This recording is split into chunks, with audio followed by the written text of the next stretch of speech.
I do think the practical effects and stuff, and special effects, and all of that stuff has aged pretty good in this movie. Back when I was a kid, none of these monsters really scared me besides the little skeleton thing with eyeballs. For some reason, those things creeped me out. I wasn't scared of them in this anymore because they're more goofy. They have two fart jokes in this one, like almost back to back. Scooby farts and Shaggy's like he does that when he's nervous, even though, he never did that in the first movie or even in this movie until that very scene. And then later to take down the pirate, they like fart in his face while he's shooting fire at him. They also probably had the dumbest reveal on who the villain was. Not the main villain, but they're like, there's going to be two people who are villains in this one. And the second one is a character we don't even know. His name is Ned. All he did in the movie was occasionally the other villain would tell him to go get the camera.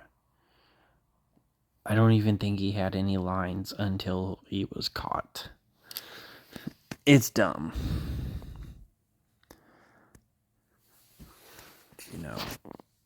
I thought it was very, very stupid. We get to see, Velma have a crush on a guy. It doesn't really do much for me in this movie at all.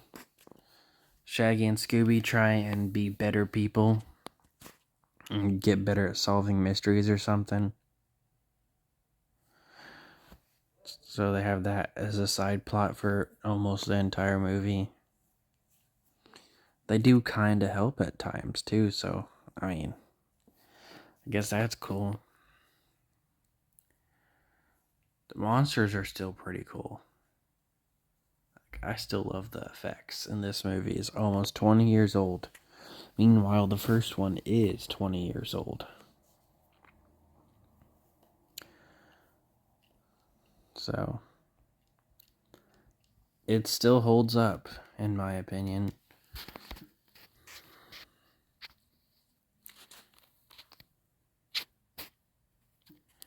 I do think it would have been better if we got to see the monsters more, though. Because honestly, we didn't see them a lot. We saw the pterodactyl thing in like 3 scenes, and one of the scenes was like very, very brief.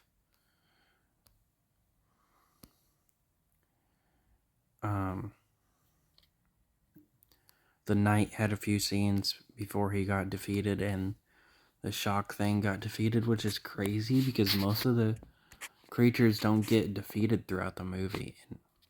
Like, there's this one that, the pirate, he gets farted in his face and he passes out from how bad it stinks, and then a few minutes later, he's back in the control room with all the other monsters. So that didn't go anywhere, and then those 2 skeleton guys, they get taken down multiple times. And then eventually, they are with all the other monsters too. All the rest of the monsters really don't get defeated until the final scene. But they take out the knight and the electric guy for good by electrocuting the one knight guy's nuts and another dude, like making him disappear with electricity or something. I don't really know the logistics of it. So that's the end of, those two. They don't matter anymore. They will never be in the movie again. So, very odd, in my opinion. Like, every single monster made it to the end, even those little goofy skeletons. But the knight and that shock creature just, they get taken out. But, at least it's, when the movie's close to being over, not in the middle or something.